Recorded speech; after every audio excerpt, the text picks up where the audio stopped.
यहाँ मंच पे विराजमान हमारे पुरखाई शक्ति को नमन जोहार। साथ ही जिस धरती के गोद में उपजे अन्न पानी को खा पी कर हम हमारा जीवन जी रहे हैं, उस धरती माँ को भी नमन जोहार। साथ ही सूर्य, चंद्र, तारे जिनके तेज प्रकाश से हमारा जीवन व्यतीत होता है, उनको भी नमन जोहार। आज 9 अगस्त विश्व आदिवासी दिवस के अवसर पर यहाँ इस कार्यक्रम स्थल पे उपस्थित आदिवासी समुदाय के साथ साथ एससी, ओबीसी, माइनॉरिटी, जनरल समाज के भाइयों को भी खूब खूब जोहार, धन्यवाद और शुभकामनाएं। साथियों, अभी तक हमारे बहुत बुद्धिमान विद्वान साथियों ने मंच को संबोधित किया है और मेरे बाद भी हमारे कई साथी विद्वान मंच को संबोधित करेंगे। आपको जो हमारे समाज के लिए उपयुक्त है, समाज को आगे ले जाने के लिए जिन बातों को अच्छा लगे उसको अपने दिमाग में गांठ बांध कर ले जाना है और समाज उत्थान करना है। और जो बात बुरी लगे, किसी वक्ता के मुंह से कुछ ऐसा वैसा निकल जाए, उसको एक कान से सुनकर दूसरे कान से निकाल देना है। किसी के मन की भावना आहत नहीं होनी चाहिए। आजकल ऐसा परिपाटी चल रही है मन की भावना आहत होने की। हम निवेदन करते हैं किसी भाई को अपने मन की भावना आहत नहीं करनी है। मैं हमारे वरिष्ठ साथी अभी जीवराज जी सर ने जो बात कही थी उसी बात को आगे बढ़ा रहा हूं। भाइयों, आज तक आदिवासी परिवार के बैनर तले जितने भी सामाजिक कार्यक्रम हुए हैं, उनके मंच पे हमेशा 3 ध्वजाएं फहराती हैं। जीवराज दादा ने इन्हीं 3 ध्वजाओं के महात्म्य और महत्व के बारे में आपको बताया था। इसी बात को मैं भी थोड़ा आगे बढ़ा रहा हूं। आपके सामने 3 ध्वजाएं हैं। एक सफेद दिख रही है, एक लाल दिख रही है और एक हरी दिख रही है। हमने हमारे वडीलों से, हमने हमारे पूर्वजों से, हमने हमारे बाप दादू से ये सुना है, हमने हमारे भक्तों और संतों से भी ये सुना है कि इनका क्या महत्व है और क्या महात्म्य है। बहुत सारे भाई इस बात बारे में जानते हैं कि ये तीनों ही ध्वजाएं क्यों होती है और हमारे देवस्थानों पर क्यों लगाई जाती है। सबसे पहले लाल ध्वजा दिख रही है, उसका क्या महत्व है।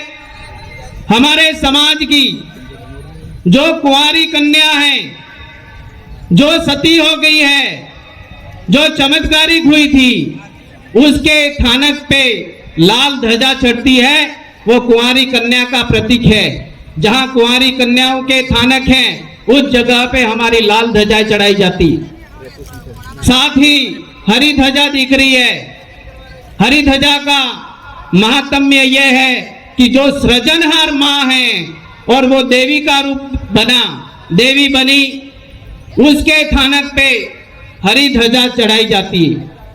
और सफेद ध्वजा जो पुरुष है और पुरुष देव बना है, उसके थानक पे सफेद ध्वजा चढ़ाई जाती है। हमारे राजस्थान, गुजरात, मध्य प्रदेश, महाराष्ट्र, जहां जहां भी भील भाई रहते हैं और जो संत है, भक्त में तल्लीन है और भक्ति पंथ में अपने विचार रखते हैं, उन धामों पे सफेद ध्वजा फहराती हुई नजर आती है। उसका यही कारण है कि वहां पुरुष देव का प्रतीक है। पुरुष देव के प्रतीक के रूप में सफेद ध्वजा है।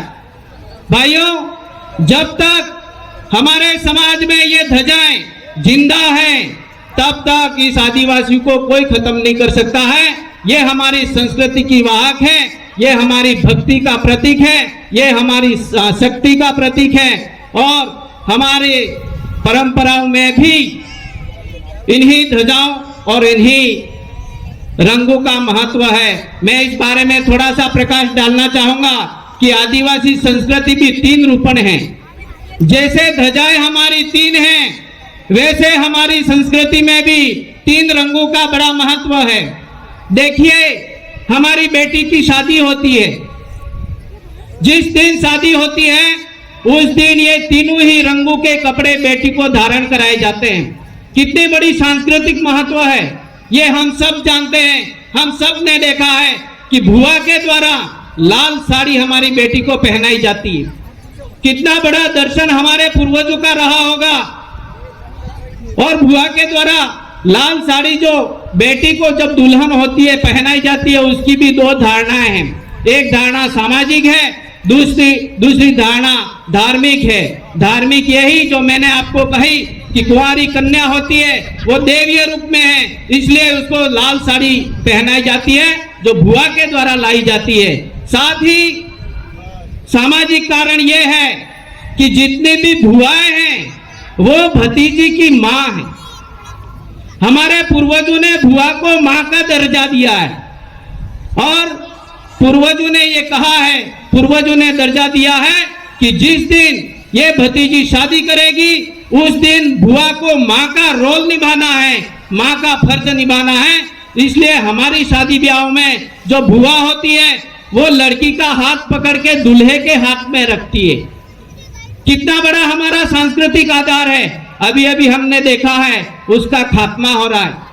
कुछ लोग दूसरे लोगों को शादी ब्याहों में बुला के उसका बेटी का हाथ पकड़ के दूसरे को देते हैं, उसके जमाई को या उसके पति को देते हैं। हमारी संस्कृति में भुआ का अधिकार है और जितनी यहाँ भुआएं बैठी हुई है सबसे मैं निवेदन करता हूँ कि भतीजी की शादी हो उस समय आपका अधिकार है, शादी और ब्याह का काम आपको करना है।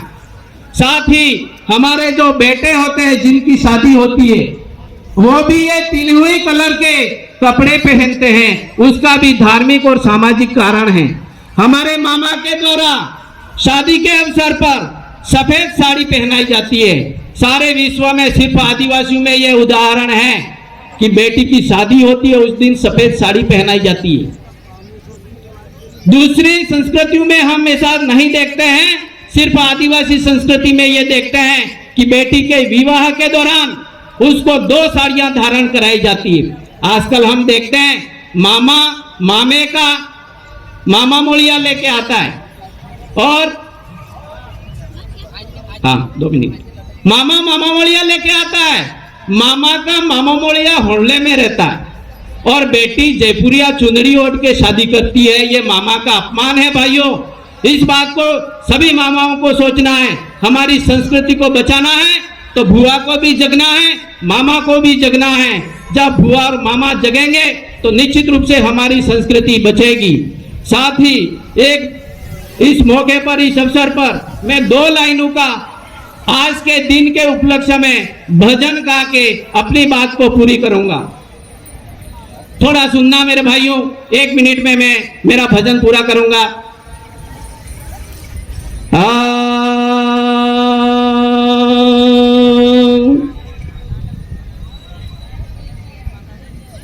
आज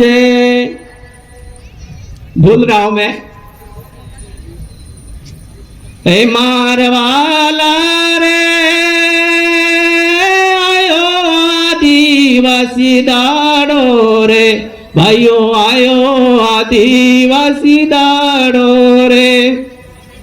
ए मारवाला रे